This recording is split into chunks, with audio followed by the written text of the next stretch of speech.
ሰላም ሰላም፣ ጤና ይስጥልን። እንደምናላችሁ ሁሉ ሰላም ሁሉ አማን። ይህ መልካሙ ሚዲያ ነው። ማነህ ባለሳምንት የወጋ ቢረሳ የተወጋ ይረሳ። አሜሪካ ቻይናን ደጅ እየጠናች እንደ መንፈቅ ሕፃን እያባበለች እሽሩሩ እያለች ነው።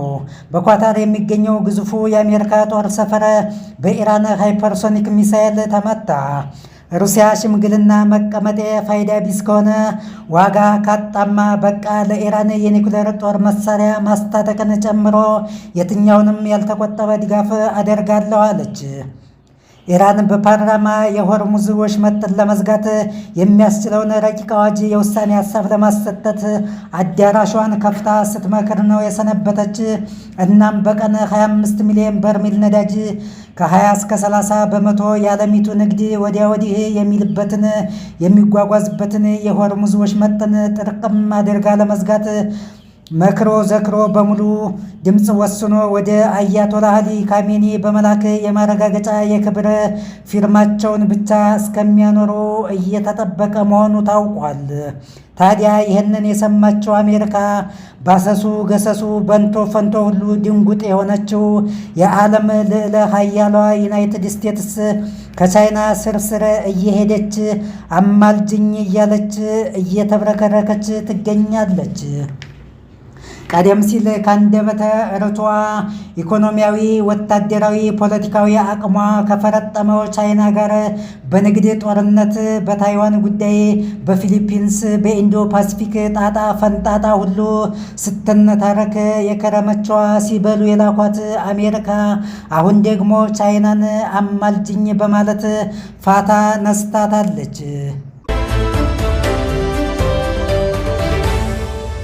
ኢራን የሆርሙዝ ወሽመጥን እንዳትዘጋ አደራ በሰማይ አደራ በምድር ንገሪልኝ፣ ተቆጭልኝ፣ ምከሪልኝ አለቻት። የጠላት ወዳጄ ነው ይሉታል አበው። በአሜሪካ የቻይናን ደጅ ጥናት ስንመለከት እውነትነቱን እናረጋግጣለን። ለ5 ዓመት ያህል የሚቆይ ለክፉ ቀን የሚሆን የተጠራቀመ ነዳጅ እንዳላት የሚነገርላት ቻይና ለሌላው ዓለም አዝና ተጨንቃ ኢራንን ምልጃ የምትሄድ አትመስልም።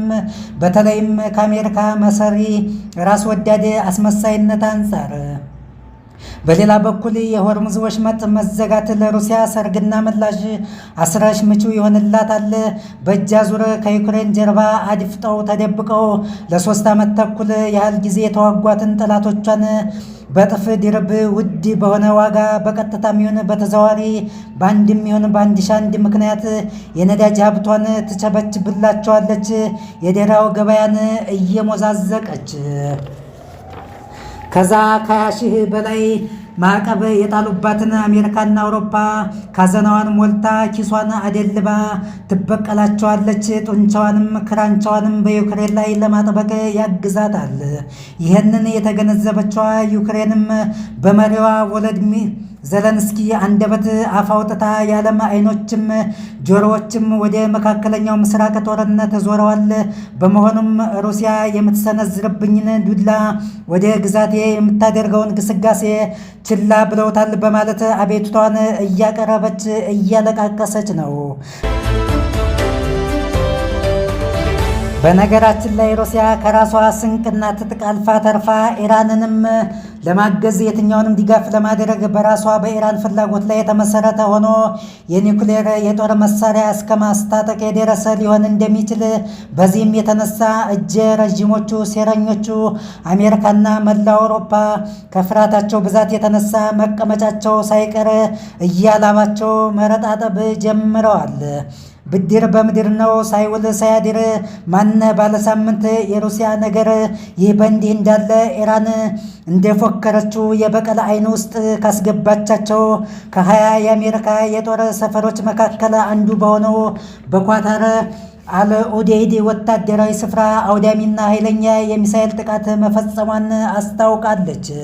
የኳታር መከላከያ ሚኒስትር ለአልጀዚራ እንደተናገረው ከኢራን ባህረ ሰላጤ ማዶ በሚገኘው በመካከለኛው ምስራቅ ግዙፉ የአሜሪካ ወታደራዊ ተቋም በሆነው በአል ኡዴይድ የአየር ማረፊያ ላይ ኢራን ጥቃት ማድረሷን መስክሯል።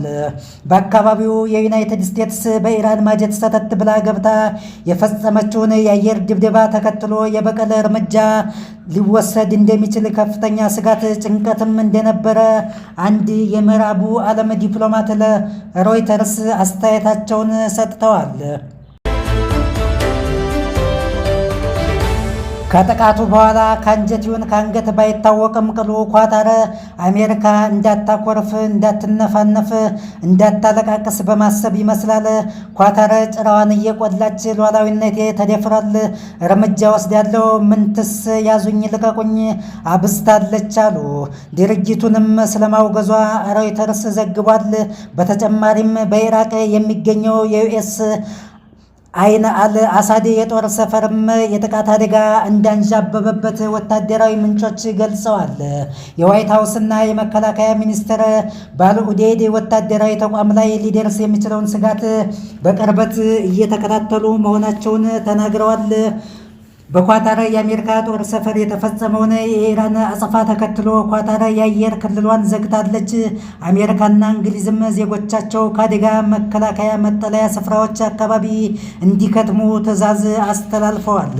የተለያዩ ሀገራት አየር መንገዶችም ወደ መካከለኛው ምስራቅ የሚያደርጉትን በረራ በጊዜያዊነት ማቋረጣቸውን እየገለጹ ይገኛሉ። ቀደም ሲል የኳታር የውጭ ጉዳይ ሚኒስቴር ቃል አቀባይ ማጂድ አል አንሳሪ በአካባቢው ያለው የጸጥታ ሁኔታ የተረጋጋ ነው፣ የከፋ አደጋ እንደሌለው መግለጻቸው ይታወሳል። ከጥቃቱ በኋላ ደግሞ የኳታር ነዋሪዎች፣ የአሜሪካ ኤምባሲ ሰራተኞች ሁሉ የተደበላለቀ ስሜት ውስጥ ገብተዋል፣ እየተወዛገቡ ነው።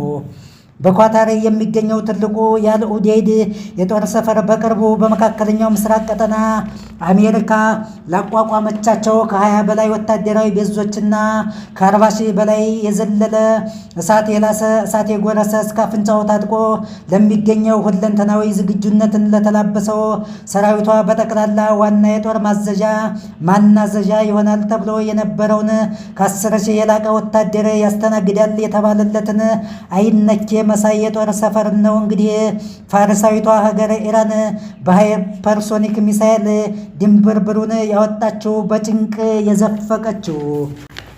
በዚህ ሁሉ መካከል እስራኤልና ኢራን በወሰን ተሻጋሪ ከባባድ መሳሪያዎች ከፍተኛ ሰዋዊም ቁሳዊም ውድመትን እያስተናገዱ ነው።